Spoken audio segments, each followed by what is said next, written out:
Hello বন্ধুরা, সবাই কেমন আছো? আজকে দিনটা ছিল রবিবার। চলো দেখি আজকে রবিবার দিনকে আমাদের দুপুরের খাওয়া দাওয়ার কি আছে।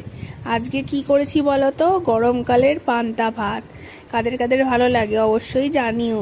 আজকে পান্তা ভাতের মধ্যে দেখো গন্ধরাজ লেবু চুবিয়ে রেখেছি। তো কি হয় তাহলে গন্ধটা মানে লেবুর গন্ধটা ভাতের মধ্যে মিশে যায়। তার সাথে রয়েছে পেঁয়াজ কেটে রেখেছি, আর শসা কেটে রেখেছি। মাছ ভাজা ছিল তার সাথে। মাছ ভাজা খেতে তো দারুণ লাগে। আর আলু সেদ্ধ ছিল, পেঁয়াজ আর শুকনো লঙ্কা ভেজে করেছি। আর ছিল ডাল বড়া। আর এগুলো সাইড ইনগ্রিডিয়েন্টস বলতে পারো পান্তা ভাতের সাথে।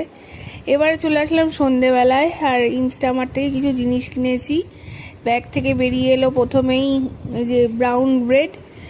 তারপরে চলো কি কি বেরোয় দেখা যাক। ব্রাউন ব্রেডটাই আমরা খেয়ে থাকি নর্মালি, হোয়াইট ব্রেডটা কমই খাওয়ার চেষ্টা করি। এরপরে কি বেরোলো চলো, চিড়ে ভাজা বেরিয়েছে, মুখরোচকের চিড়ে ভাজা। নর্মালি দোকান থেকে আরও চিড়ে ভাজা খেয়েছি যেগুলো বালিতে ভাজা। এটা প্রথমবার কিনলাম। এবারে চলো কি বেরোয় দেখি। এবারে বেরিয়েছে চানাচুর।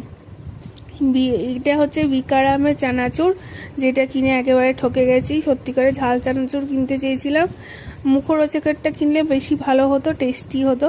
এটা বেশ আমার ভালো লাগেনি, কেমন যেন একটা টেস্ট লাগলো। তো যাই হোক, আর কি করা যাবে, কিনে ফেলেছি তো খেতে তো হবেই।